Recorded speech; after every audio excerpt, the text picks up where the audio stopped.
두 번째 시간입니다. 첫 시간에 들은 세 가지 이야기들은 좀 인상적이었나요? 첫 번째 이야기에 대한 이야기를 좀 했었고, 두 번째 이야기는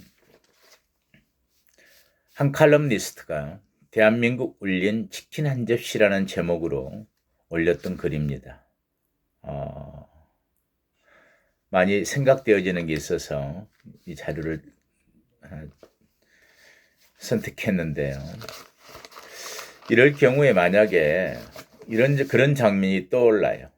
동생과 같이 치킨을 먹고 난 그 소년은, 고등학생 정도의 그 청소년은 만약에 어린 동생의 손을 잡고 치킨값을 낼 돈이 없어서 도망을 갔다. 그런데 이 치킨집 주인은 경찰에 신고를 했다. 이 소년은 잡혀서 훈계 처분을 받을 수도 있고 보호관찰소에 갈 수도 있겠죠. 그런데 이 소년은 거기에 대한 사회에 대한 가난에 대한 분노, 또 그 상황에서 경찰의 태도들, 사회가 관용을 베풀지 않는 것들에 대한 반감, 이런 부분들에서 비행 소년들하고 더 어울리고 그 비행은 자꾸 이제 습관화되고 이러다 그 비행이 범죄로까지 갔다면 과연 교정은 무엇일까 하는 거죠. 처벌이냐 처우냐라는 이야기를 했었는데, 이럴 경우에 우리 법의 문화가 처벌적이냐 관용적이냐의 부분도 굉장히 생각되어지는 부분입니다.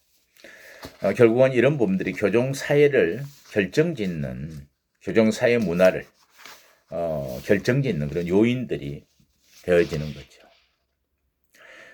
세 번째가 조두순 출소 후에 보호관찰에 관한 문제들. 보호관찰도 사연의 처우죠. 사연의 교정이고.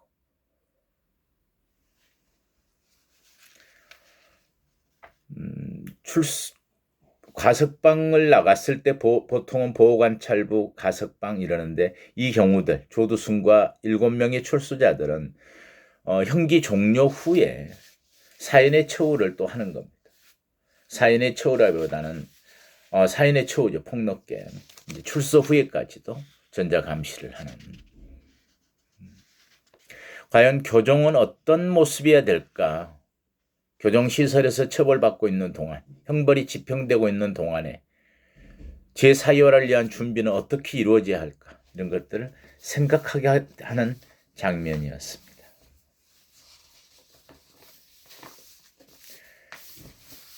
어때요? 이런 이야기를 좀 더 하고 갈까요? 그래요. 이런 생각을 난 해봐요. 우리가 교정을 이렇게 이해하면 편하다 그랬어요. 하나는 그 사람들은 왜 들어오지? 그 사람들은 누구야? 하는 그 특성 우리는 잘 파악할 수 있을까? 두 번째는 그렇게 과학적으로 측정하고 분석한 결과에 대한 특성들에 걸맞는, 우리는 교정에서 상응한 그런 표현을 잘 써요. 거기에 상응한 적합한 그런 처우를 할 수 있을까? 그리고 마지막으로 어떻게 변화되는 걸 측정하고 재범에 대한 부분까지 예측이 가능할까? 이 교정이 해내야 할 일들이기 때문에 교정 사이를 이해할 때 그렇게 이야기하는 게 더 내용을 더 잘 알게 되는 것 같아요. 결국은 우리는 첫 번째 문제로 어떤 사람인지 판단할 수 있을까요?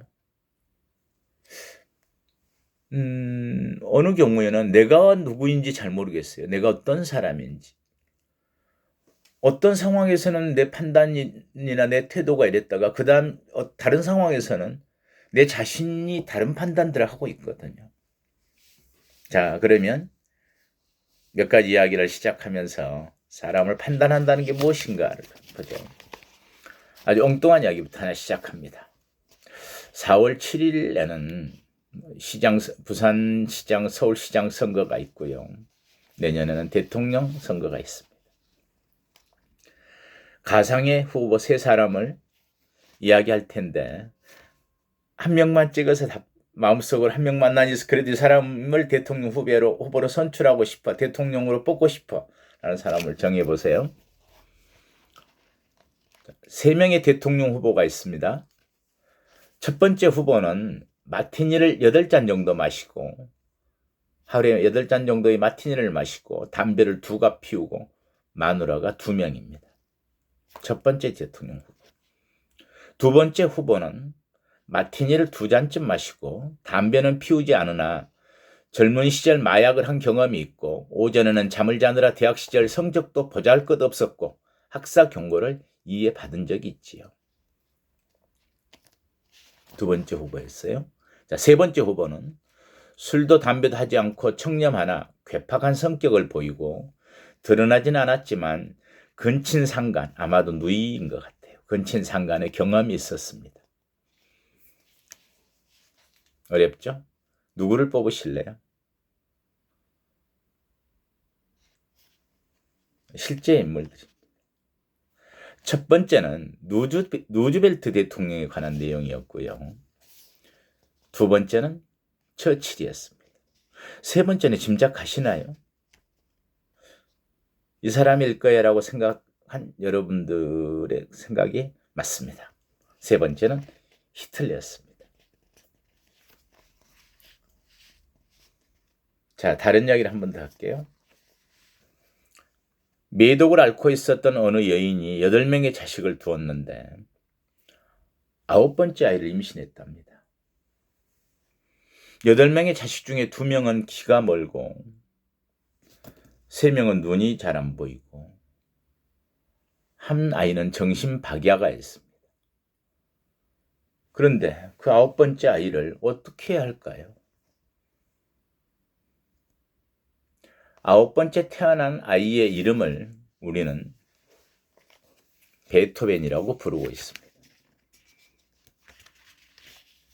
도대체 우리는 어떤 판단들을 해야 되는 거죠?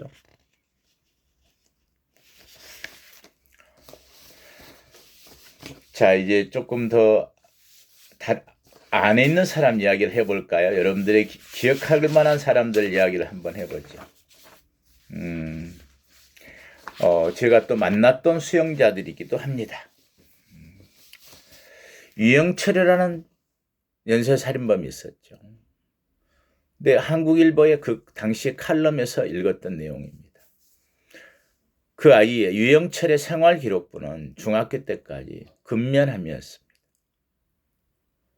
성적은 좋은 편이었고요. 책임감이 강한 아이였고. 자, 그런데 그 이유는 어땠을까요? 나와 있지는 않지만 그런 어린 시절을 보낸 아이였습니다. 우선 거기까지 이야기를 하고요. 제가 광주교도소에 근무하던 당시에, 그러니까 이거 좀 설명을 좀 이해를 돕기 위해서 이야기하자면, 우리나라의 마지막 사형 집행을 1997년에 했어요. 김영삼 정부의 마지막이었죠. 특별히 사형을 해야 되겠다고 했던 그런 분위기가 있었던 건 아니었어요, 당시에. 그런데 갑작스런 일들이 벌어지기 시작했어요. 막가파와 지존포라고 하는 살인이 벌어진 겁니다. 연쇄살인. 더구나 지존파이들은 압구정동의 사람을 모두 다 부자들 다 죽이겠다고. 우리 사회는 불안에 떨기 시작했고 이래서는 안 된다는 어떤 사회적 유대감, 어떤 공감대, 또 강한 법감정, 강한 처벌해야 한다는 어떤 법감정, 이런 부분들이 사형을 집행하게 만들었던 것 같습니다. 그런데 지존파라고 하는 아이들은 전부 20대 초반이었습니다. 지존파라고 하는 말만 파지에 두목급이라고 있더니 두목이라고 그걸 시작한 애는 아마 22살쯤 됐던 것 같아요. 그리고 동생들 21살, 20살짜리들. 그 애들 데리고 있었어요. 광주교도소에 수용돼 있었는데 지존파인지 몰랐죠. 늘 면회 오는데 나중에 면회 자료를 살펴보니까 형님 탑차를 샀습니다. 냉동차를 샀습니다. 작업하기가 좋을 것 같아서요. 고향 그 시골 마을에 집을 한 채 마을에서 떨어진 농가를 샀는데 그 개조를 했습니다. 화장하기 좋은 그런 작업장을 만들었습니다. 조그만 사업하는 아이들인 줄 알았어요. 나중에 보니까 납치를 하고 사체를 훼손하고 불에 태우고 인육까지 먹고 했던 끔찍한 사건들이었죠. 그래서 우리나라의 마지막 사형이 그때 집행된 겁니다.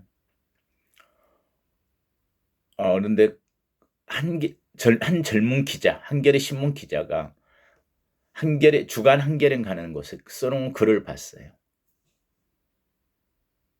그 집을 찾아가 본 거래요. 시골집을. 아무도 없었고 담은 허물어져 있었고 불러도 사람 없고 해서 궁금해서 한번 들어가 본 겁니다. 그랬더니 빨간 보자기에 쌓여있던 것들을 풀어헤치고 누군가 그걸 보다가 나간 것 같아요. 아마도 거기 어머니가 보다가 나갔던가 봐요. 어린 시절의 우등상, 착한 어린이상 이런 상장들이었던 거죠. 나오는 길에 그 지존파 두목이라는 아이의 누나를 만난 겁니다. 어떻게 된 일이냐. 저렇게 착하게 성장해온 아이가. 그랬더니 그 이야기를 하더래요. 정말 착한 아이였습니다.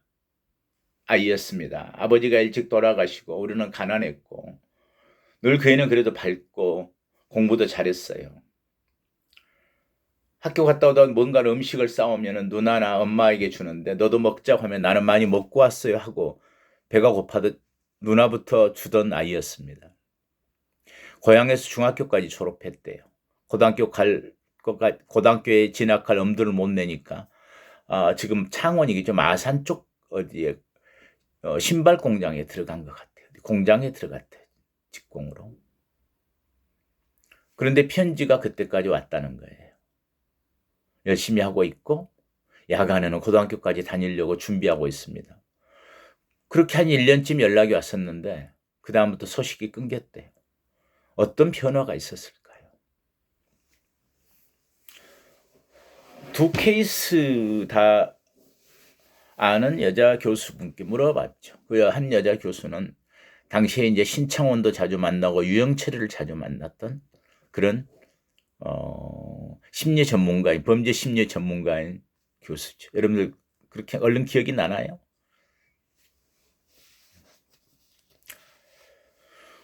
이수정 교수를 만났었습니다.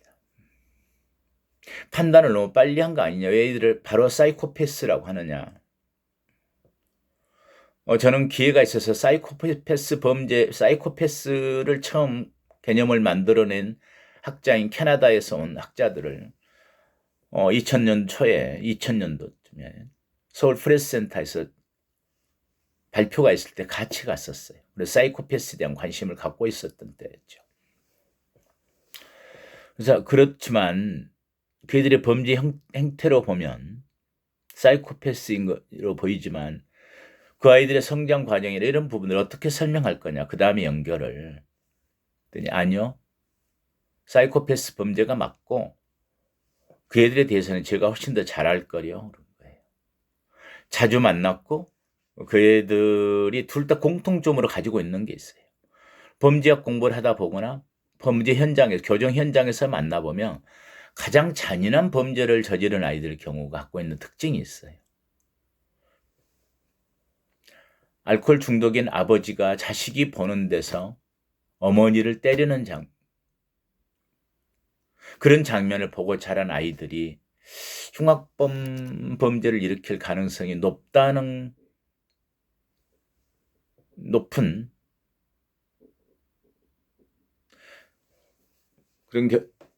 그런 범죄 형태를 보입니다.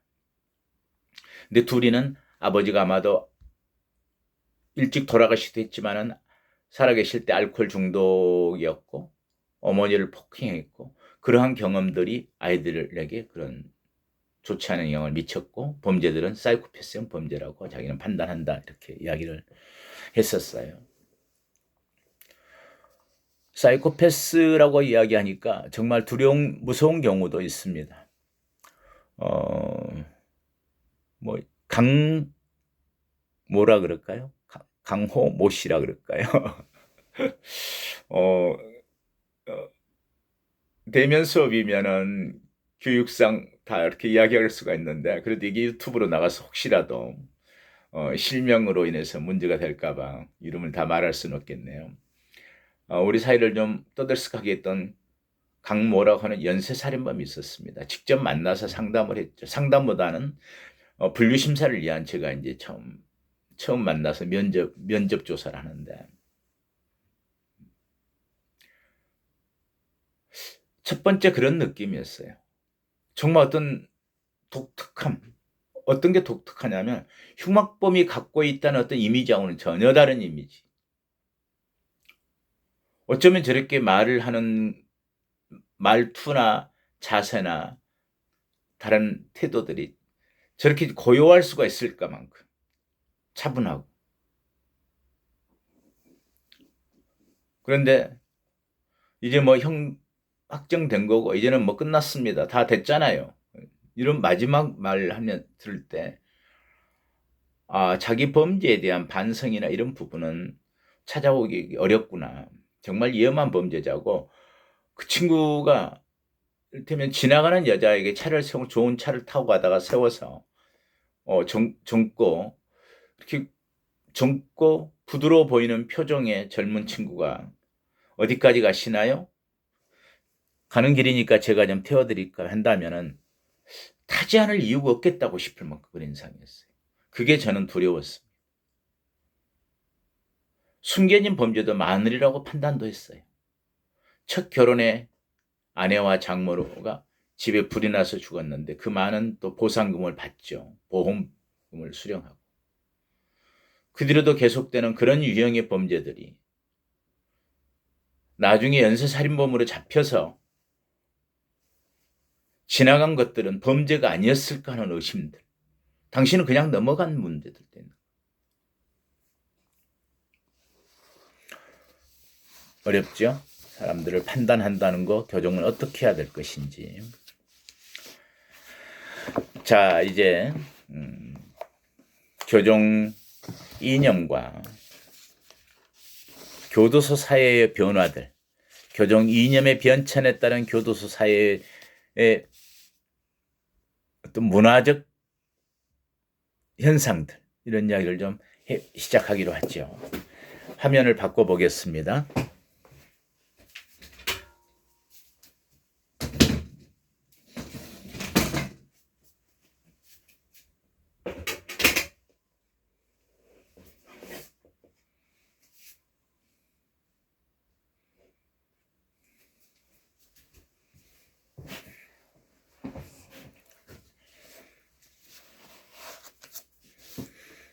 초반 이 강의의 시작은 아마도 끝날 때까지 그럴 것 같습니다만, 교정 개념과 교정 이념, 교정 목표, 교정 초우 모델, 이런 이야기가 가장 자주 나올 것 같아요.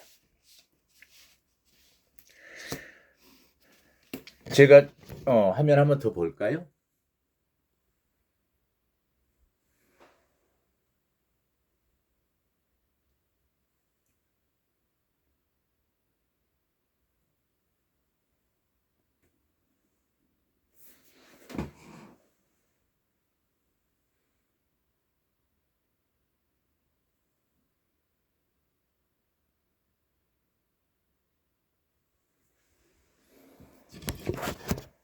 잘 보였으면 좋겠습니다. 주제어로 근대 자유형, 교정 이념과 또 행영 모델, 이 부분은 개념이 잘 세야 될 것 같아요. 그리고 교정 이념, 행영 모델, 오늘날 교도소 사회의 성격, 이번 주와 다음 주까지 이야기할 내용들입니다. 먼저 근대 자유형 때문에 교도소가 생겼다 그랬죠. 그전에도 감옥이 있었지만 그건 교도소의 기능을 한 게 아니다라고. 왜냐하면 어떤 범죄가 일어났어요. 그러면 교도소라고 생기기 전, 소위 근대 자유형이 만들어지기 전까지는 그 사람들은 그 범죄를 대한 사실을 밝히는 데까지가 가둬두는 상태였어요. 그래서 잘못됐다면 처벌은 어떻게 했냐면 자유형이라고 하는 지금처럼 신체의 자유를, 신체를 구속해서 자유를 박탈해서 일정 기간을 가둬두는 게 아니고 주로 가장 많은 게 신체형이었죠. 매를 때린다. 그리고 정말 심한 범죄자를 살인범이나 이런 경우들은 차명에 처했죠. 사형을 시킨 거죠. 그래서 신체형이 주된 처벌의 방법이었고, 그리고 이제 재산을 몰수하거나 손해배상을 시키거나 피해를 변제하거나 보상하는 이런 신체형과 벌금형이 주된 형, 생명형, 그리고 간혹 나라에 따라서 유배시키는 거죠. 멀리 가서 살도록, 우리 사회에서 못 살게 가둬둔 건 아니고 추방하는, 유배시키는. 근대 자유형이 생기자 비로소 교도소라고 하는 그 기간 동안에 무엇을 할 것인지를 고민해야 되잖아요. 돌아오니까. 또 거기에서 개선이 되지 않는다면 또 다른 범죄들 나와서 하기 때문에.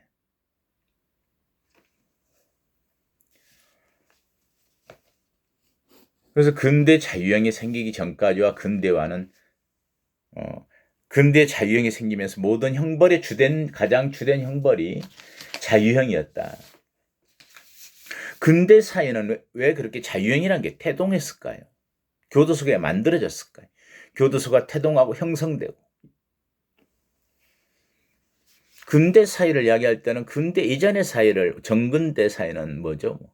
봉건 사회들. 초기에 시족사회, 부족사회, 이제 드디어 왕권이 강화되는 초기의 사회들, 어떤 봉건 사회들, 나중에 신분에 의한 영주가 있고 하는 신분에 의한 중세 사회들, 이런 과정들을 거쳐오다가 이제 근대라는 거죠. 근대라는 경우에서 뭐겠어요? 비로소 개인적으로는 인권이 존중되는 사회가 그런 것이 논의는 개인적인, 내 개인이라고 하는 거예요. 내 거, 내 물건, 내 신체에 대한, 내 생각에 대한 어떤 자유. 그래서 정치적으로는 민주주의, 경제적으로는 자본주의를 원칙으로 시작되는 거예요. 소위